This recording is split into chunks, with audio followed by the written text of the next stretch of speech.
Hello and welcome to the All 12 Signs video series for Pluto's final ingress into the sign of Capricorn in our lifetime. Hello, my name's Chloe. I work with card divination, astrology, and I channel multi-dimensional energies through my body, both in the form of physical and vocal light language. And this will be happening on throughout the reading, and it brings in healing, attunement, and activation codes to the messages that come through. So I am reading for Pisces in this video, and let us begin. Pisces rising. How you doing, Pisces? So this is the Pluto and Capricorn final transit. Oh my goodness, in our lifetime. And so for those of you, I read for the rising signs. So for those of you who have Pisces elsewhere in your chart, other than the first house, look to the house that it does fall in. Look to the themes of that house, and you want to apply those themes along with all the other meaning you've got going on in the sign of Pisces to the messages that come through in these readings, because it will be as if that Pisces energy, wherever it falls in your natal chart, has now energetically moved to the first house. So when I talk about the rising sign astrology, it will still link in. You just got to add on your own natal chart meaning on top of it. So this Pluto transit, there's going to be 3 piles in terms of the tarot. The first pile is, what is the most integrated, expansive intention of this Pluto transit for you, Pisces? So what's the core intention? The second pile is, what's the challenge and how to work with it? And then the third pile is how to amplify, like the tools and tricks that we can do to amplify this intention of the higher integrated and expansive energy of Pluto. So those are going to be the 3 tarot piles. And so let's get into the astrology. Well, Pisces rising, where is this happening for you? This is happening in your 11th house of hopes and dreams, friends, groups and alliances, and reaping the benefits from your 10th house, right? It's the house of good spirits. Now, Pluto is making its final little foray into this sign, right? So Pluto represents our innate id magnetism, our root power. It's a very archetypal energy. It's linked into the cycles of life, death, and rebirth. And we want to step into a space of neutrality when we're working with that energy, because Pluto can bring up distorted power dynamics because we're not at peace with those 3 stages of creation. Now, the astrology around this transit is pretty phenomenal. It's very super in alignment. And I've done an oracle reading where I read all these beautiful oracle cards and also expanded on the astrology in a lot more detail. So if you want a deeper understanding of the overall collective intention for us, and when you sort of know what the intention is, you can then sort of see that intention in the blessings and in the challenges, and it gives you a bit of perspective. So go check out that oracle reading if you want a deeper understanding of this huge transit, because Pluto is sextiling Neptune in your sign, Pisces, and trine Uranus, and all 3 of them are retrograde at the same time, making these harmonious aspects. Sextiles and trines are ruled by Venus and Jupiter, the benefic planets. They're soft, easy, free-flowing energy. And they are the 3 main outer planets that are not visible to the naked eye. This means that they're more linked into sort of the Milky Way, the more galactic energy, the bigger archetypal eons of time. Closer to the center of the universe, right? So closer to divinity. Less of the density of the earth energy, right? So we have Pluto, Neptune, Uranus, all making very harmonious aspects throughout this transit. Again, I break that down in more detail in the oracle reading. So Pluto in the 11th house is reorientating your power. So the 3 of them, let me just touch on the core theme of the 3 of them working together. So Neptune is the multidimensional sphere. It is source incarnate. It is all the possibilities. It's unconditional love. It is all the different realities and how some of them are delusions and illusions. Neptune's about bringing different realities into our own, and it's in your first house. your house of self, right? How you embody yourself. And then we have Uranus over in Taurus, in your third house of communication, your environmental frequency, how you find meaning in the day-to-day. Now, Uranus is the great liberator, right? The one who wants you to be confident and comfortable walking your soul's path at your unique frequency, and can shake things up in order to get you there. It's also sudden inspiration, sudden ways forward into the future. And so we have these three combined, all retrograde. And so retrograde for me is often very much an inner recalibration, right? A very yin energy of observing the unfolding of a new frequency and then how we take action on it when they then start to move direct. It brings refinement, depth, and nuance to these areas of our lives, right? Those three areas. And so they're all working together to recalibrate some big collective wounds and some big collective wisdom. I mean, honestly, this astrology, this is so wild. And this is all happening in yin signs. So again, we've got, for me, retrogrades are very yin energy. And then we're in yin signs. And it really is calling to either the image that I've had. I know I'm all over the place at the moment. The image that I've had come to me throughout these readings is this lotus flower unfolding. That we have to be mindful and be patient of the unfolding and realize that that's what's going on. Even if everything might feel a bit chaotic and we might be in a bit of a sort of a nervous dysregulation, it is calling us to go back into pause and to observe and just be mindful that we're not going to have all the answers, but there is a bigger picture behind it. And that bigger picture is genuinely a realignment of our understanding of our rooted power in terms of the reality that we are currently in, that is part of our soul's path, right? So removing a lot of old dogma, a lot of old conditionings, right? So we can then walk our path. Because Capricorn and Pisces are both collective signs. We're dealing with the collective physical wounds, right, in our physical body, as well as the collective emotional wounds of the Pisces energy. And these are being recalibrated and released. So we are able to perceive our own power in the actual reality of reality rather than the conditioning. And then with Uranus over in Taurus, which is the first earth sign of helping us get into our body in terms of our unique path. So let's get back into the astrology of where this is happening for you. So Pluto over in the 11th. Sextiling your Pisces energy as well as Neptune. And so a sextile is an aspect of Venus, and this is a soft, easy energy. It's very harmonious and it can bring things together. It's that connection, love, appreciation, value, harmony, diplomacy, creativity. So there's something around a bubbling up of your capacity to understand your own power, your own magnetism, and transformation of your hopes and your dreams beyond old paradigms of how you see yourself and how you embody yourself. There can be, I could see this really showing up in terms of a reconnection of appreciation of you, Pisces, that Neptunian energy over in the sign of Pisces, with groups, with bigger groups, and being more in alignment with yourself. In regards to others, you're being able to show the true reality of yourself, and that is being Pluto's magnetizing that energy of connecting people perhaps with soul family, or just generally you may see authority kick off in the 11th house, right? A distorted power dynamics that's helping you understand your own perception of yourself and be able to realize you can hold your court, you can hold power.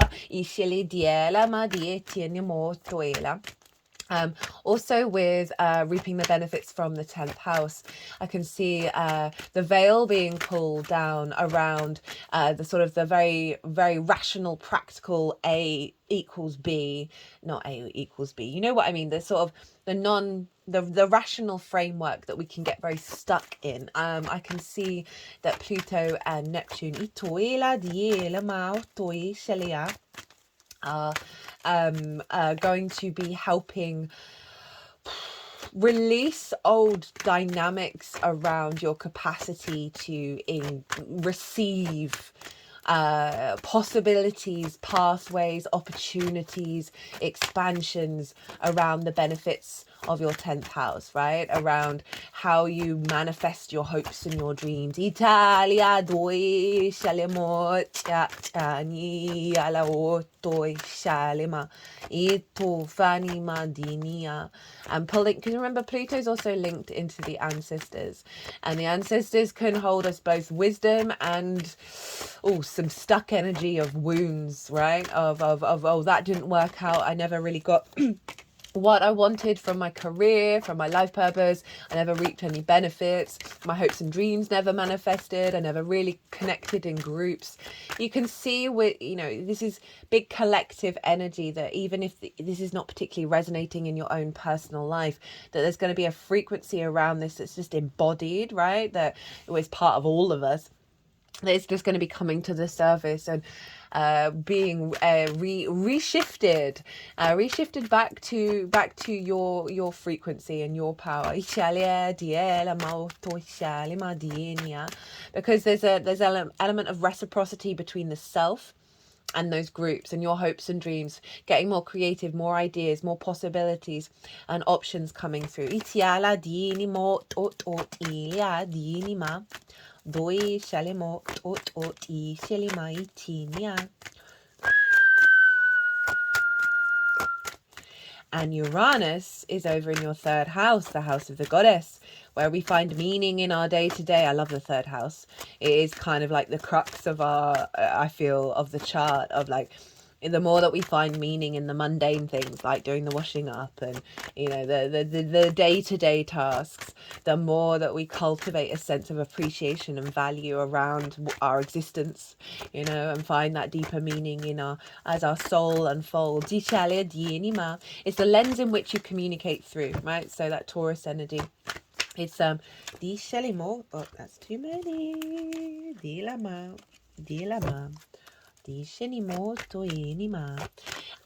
What was I saying? The 3rd house, right? So it's the lens in which you communicate through. It's your day-to-day, it's your local community, it's the things you do on a day-to-day basis.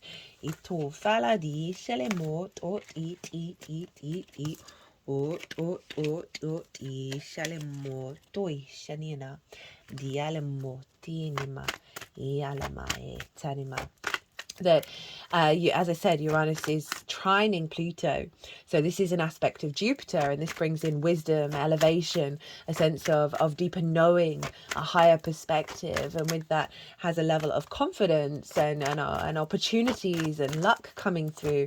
So you've got this lovely Uranus Pluto trine with your 3rd house of your day-to-day and how you express yourself and how you find meaning with your hopes and dreams, friends, groups and alliances, and reaping the benefits from your 10th house. So Uranus is calling you, like, it's very inventive, it's looking to the future, it's very sudden eureka moments, and so there's something around like the elevation of your power and of putting your unique frequency of like, okay, your inspiration of what actions to take on a day-to-day basis, that's going to be showing you clues and signs about how Pluto is transforming your capacity to hope and dream and put that into practice, right? And you finding more opportunities to communicate from a very authentic place in groups.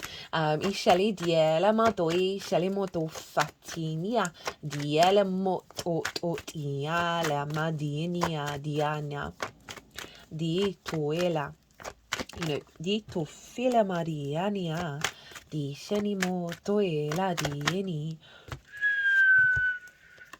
di shani atufala. With that, so it's you're going to be able to sort of, I see with this combination of, right, the self, hopes and dreams, and your day-to-day of finding a more firm path in the way that you express yourself. Itoela dienama doshilema diitini dinima ditinimo toelama di shenianimo toela. Of you finding through what Pluto's going to be bringing up, right? Of you finding a strength of self, of embodiment of self in the way that you, like, communication isn't just talking, it's the lens in which we give out information. That with that Uranian energy, and obviously Uranus is also sextiling Neptune, right? So it's getting creative and finding appreciation, value around the way that you embody yourself. So there's a real focal point on the your capacity in the day-to-day to find your ability to be more uniquely yourself and put into practice what Pluto's uncovering, you know, in terms of that you just okay, how do I reframe the words?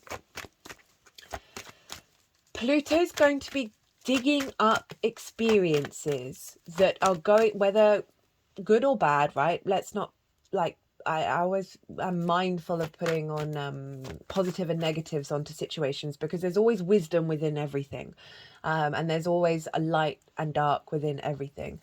That there are going to be certain situations around the themes of the 11th, right?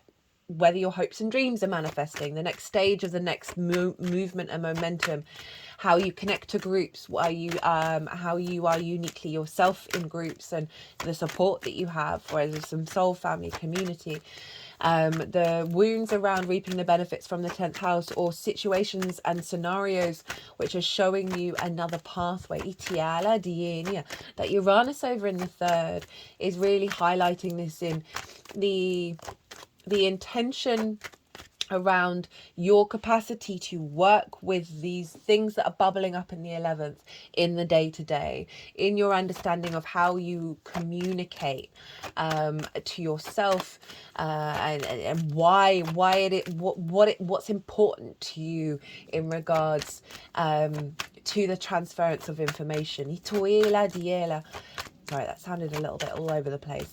That there is, through your instinctive actions, 1st house, the embodiment of self, and the experiences you're going to find in the day-to-day around reorientating how you communicate to yourself and others. Doesn't just have to be talking, it's just the way that we move and how we transfer information, is going to be breaking down old paradigms and limitations around the themes of the 11th.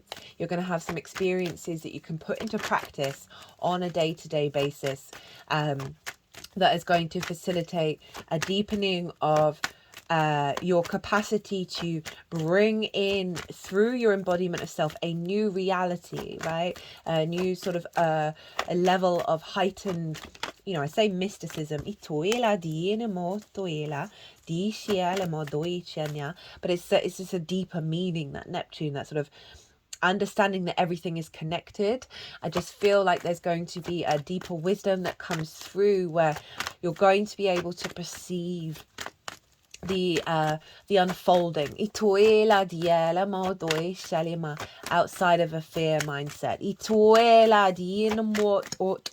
and then as a consequence have an elevated and integrated and expansive connection to your day-to-day, which is going to create more space for you to hope and dream in ways that go beyond the structures of your current paradigm.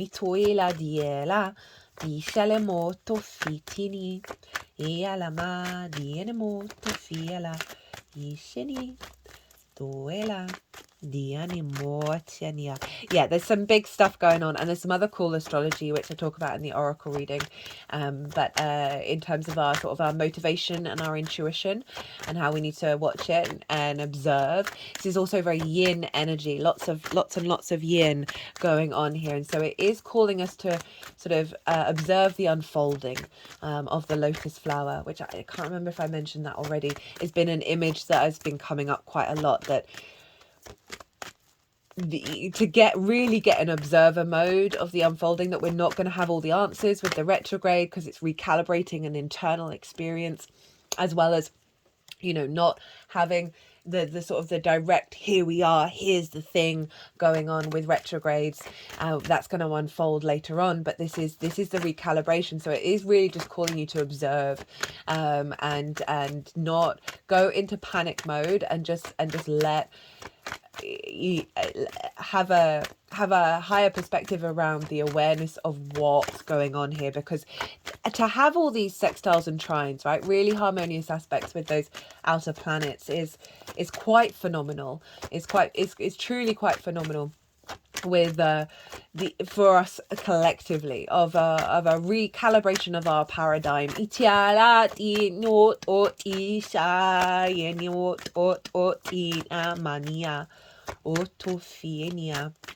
You know, with those collective energies of like healing some big wounds and bringing in a lot of wisdom in terms of the collective. But then Uranus over in Taurus, which is obviously our personal connection to the 3D realm, of applying it in the day-to-day, of taking us forward, our momentum taking us forward through the individual, having elevated the collective.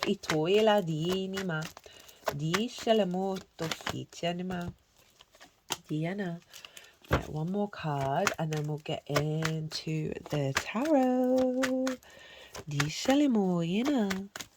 Diana.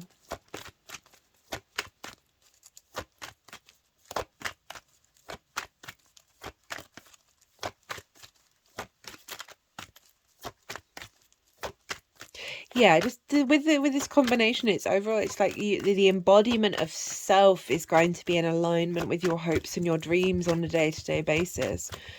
You know, I really see that being the sort of the major theme that comes through for you, Pisces. However that shows up, that there's just a deeper rooted alignment around that, where you're kind of like going to let go of a lot of stuff that's superfluous.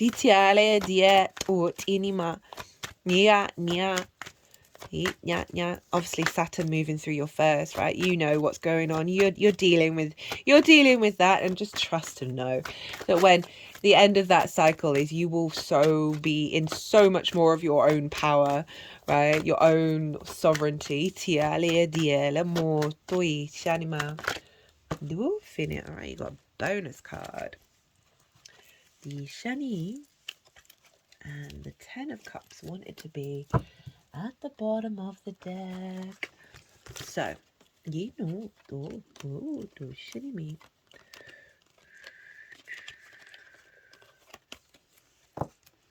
Let's get you an oracle card to close out, and then we will jump in. All the dates, by the way, are in the description box.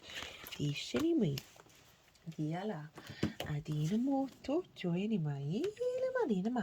Okay, so this is the intention, right? The most integrated and expansive intention of Pluto, right? So it doesn't mean that there aren't going to be challenges, but this is the intention of what this transit's all about. So we have the 5 of Wands with Temperance and the Ace of Swords. So the 5 of Wands is kind of like, there's movement, but there's no momentum. There's a bit of chaotic energy. There's conflict. It's like play fighting. It's training. But there is this kind of like frustration of things not manifesting, not moving forward. Eat.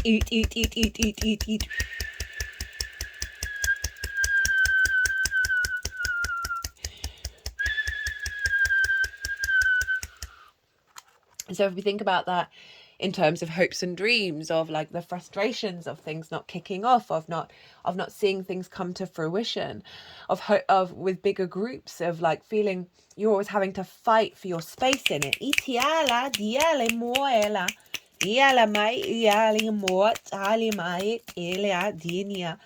Reaping the benefits from the 10th house of like, it's just always, there's a level of competition there. There's a level of not feeling stable, right? And feeling quite frenetic. And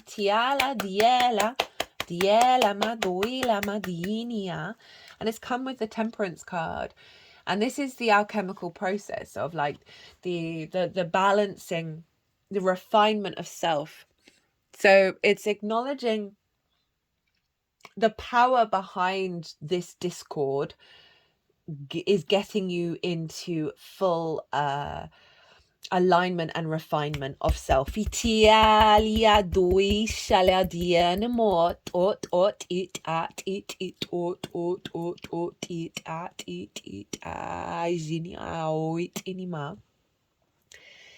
you see here, right, the water's going up into the cup, and this is about magic, and also doing things differently.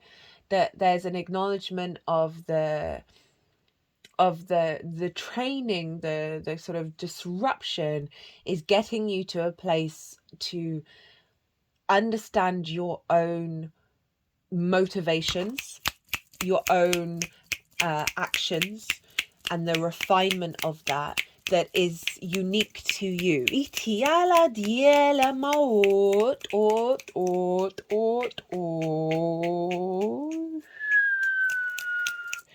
Yana.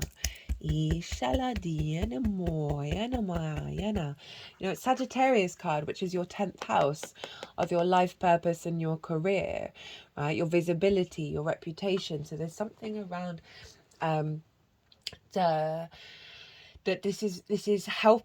All this transit is helping you get into the refinement of that, right? Okay, so I just had the word groupthink.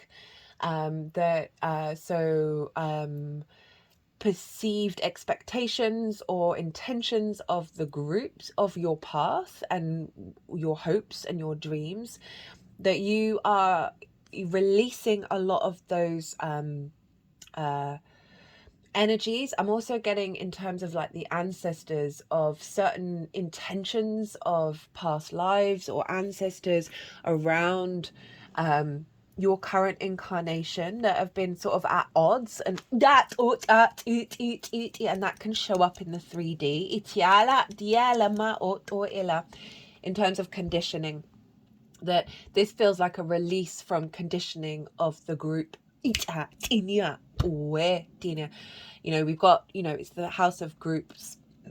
We've got a lot of people here, and then we have one figure, and it's an angelic figure. So there's an acknowledgement that this is transitioning you from being in the fray to being in your frequency, in your angelic frequency.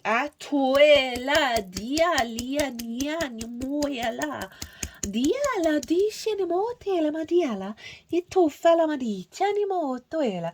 They're focusing on the shapeshifter card, which I really like, because it's acknowledging that there are different ways of going about things that go beyond this. So that's super powerful, with the Ace of Swords. So like clarity, vision, divine sovereignty of your ideas, of the way that you communicate as well. Uranus over in the 3rd. This is about your sovereignty with the crown, your agenda, like your frequency with the divine, and how you create from that. Ito atiani maoela diatania hotoe shetya dienemo. I like that one. Itialia. And you see all those mountains. It is about higher perspective, right? So you're coming into a more integrated, refined perspective of self that is extrapolating itself from the entanglement, from the collective, that is allowing more for you to act on your own clarity. We got that 10 of Cups at the bottom of the deck. Oh, there's the Magician, of this sense of, this is about when the outside world starts reflecting your inner alignment, right? So when you start seeing emotional unity and resonance in other areas of your life that are external to you. So, it's the nuclear family, and that for some of you may be a hope and dream, right? But if you just use that as sort of a metaphor of things external to you that you're connected to, that you want to see well and you want to see in alignment. And so that 10 of Cups is saying this transit is bringing in your capacity to resonate at the 10 of Cups frequency.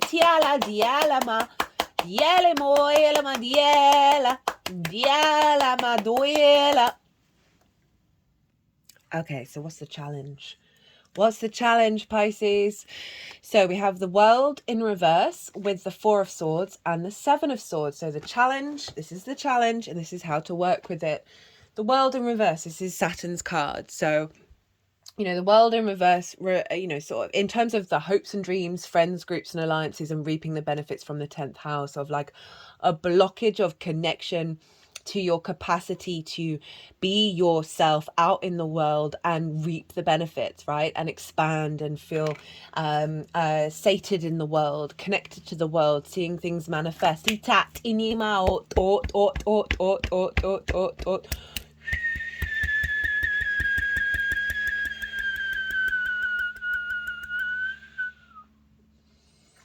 You know, a sense of restriction and limitations.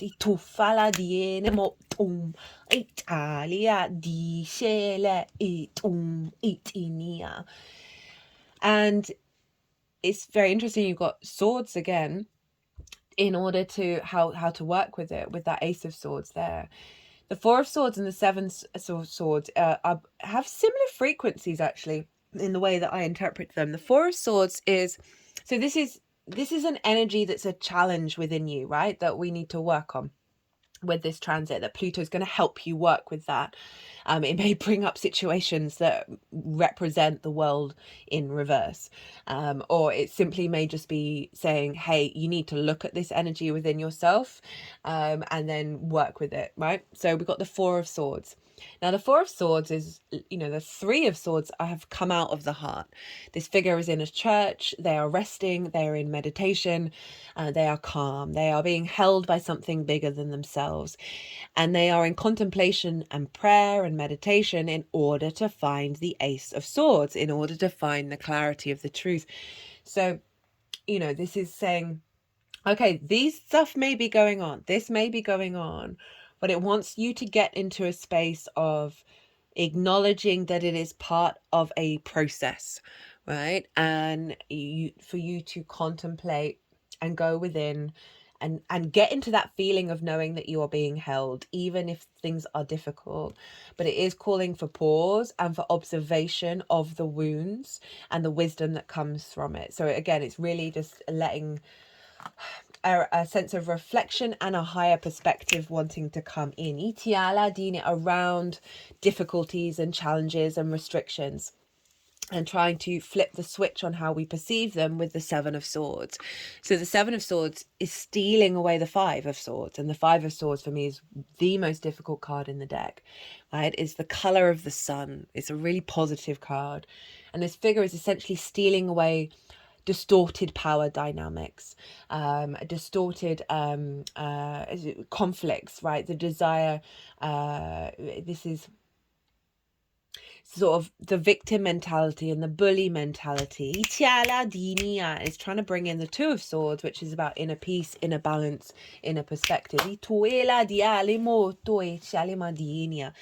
it is about focusing on thinking differently and orientating yourself in a framework of perception around what restrictions, where's the wisdom, right? How can we step outside of conflict? How can we step out of perhaps being in the victim mentality, being in the I want more mentality, I want to win against everybody else? It's those kind of things. It's really, both of these cards are saying there's some deep meditation that needs to go on in the way that you perceive reality, and that there are other pathways of resources that come out from these difficult situations. And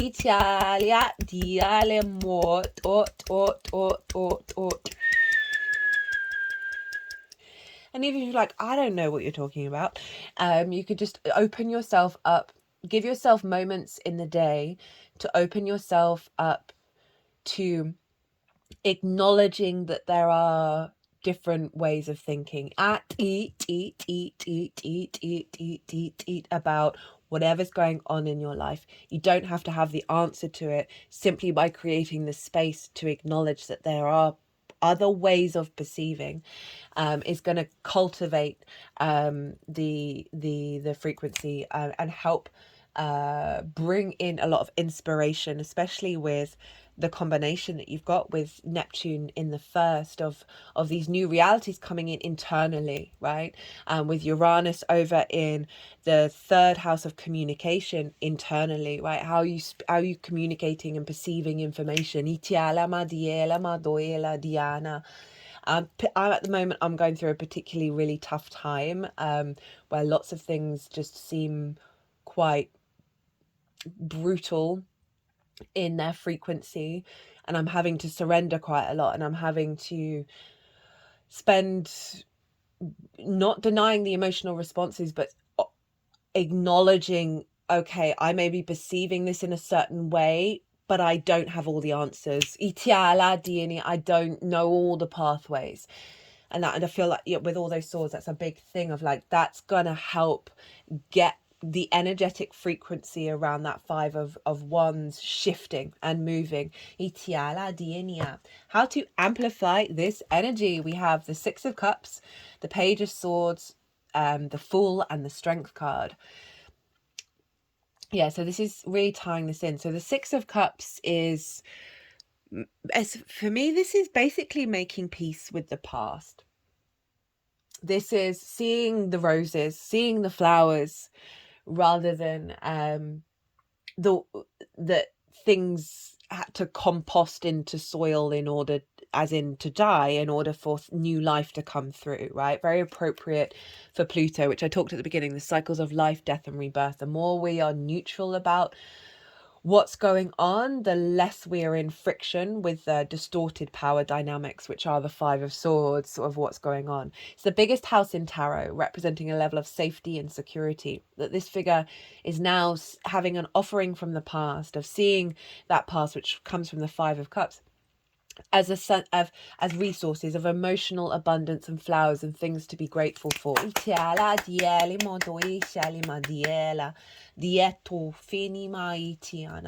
So in reflection to what I've just been talking about, of like this one, acknowledging different ways of thinking, and also a level of emotional self-soothing, of knowing that you are here where you're at, and everything that's happened is a resource, is a blessing for this current moment. Even if you're like, but that was really messed up, and why did that happen, and the pain and the agony of it all.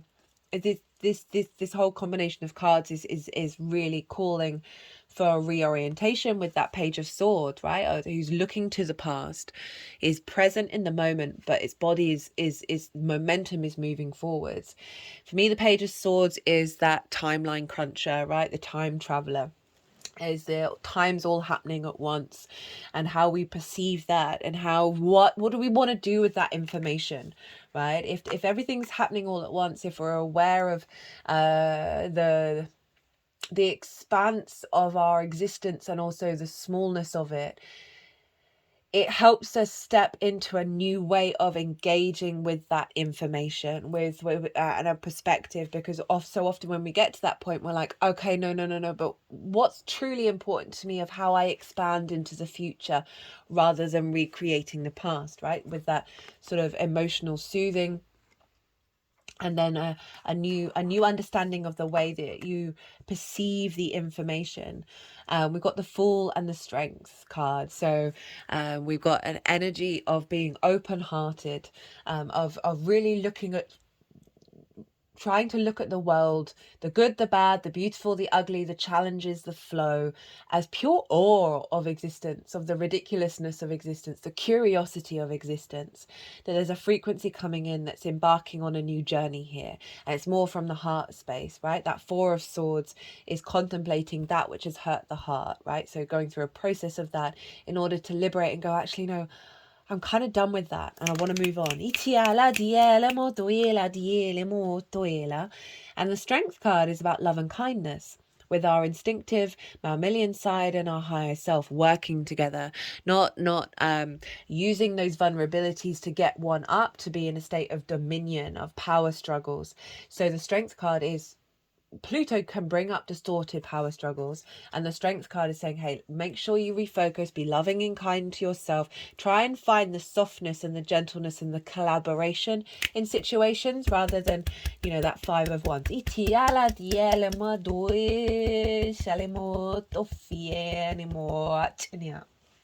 Okay, so the card you have is number 42, which is the Netcaster. Preparations come to fruition. A surprise, a result beyond expectations. The netcaster arrives to tell you to stop praying for the fish.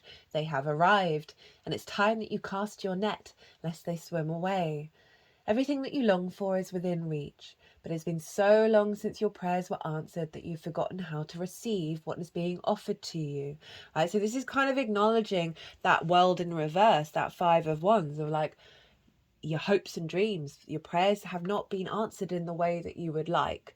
And what's coming through and the work that we're here to do is bringing in a frequency of, this is shifting, this is changing. And often because of these, like, we can get stuck in that space, and you've got a lot of cards offering support of how to get out of it. Put down the prayer beads and open your arms and your heart to the rewards beyond measure. Cast your net. Take the next step that you've been planning for so long. Remember that the fish waits for no one, so time is of the essence. Heaven and earth are in perfect alignment for your victory. The stars are positioned for success. The only one who can spoil this perfection of this moment is you. If you ask, do I really deserve this? You will sabotage the magic and shatter the crystalline flawlessness of the now.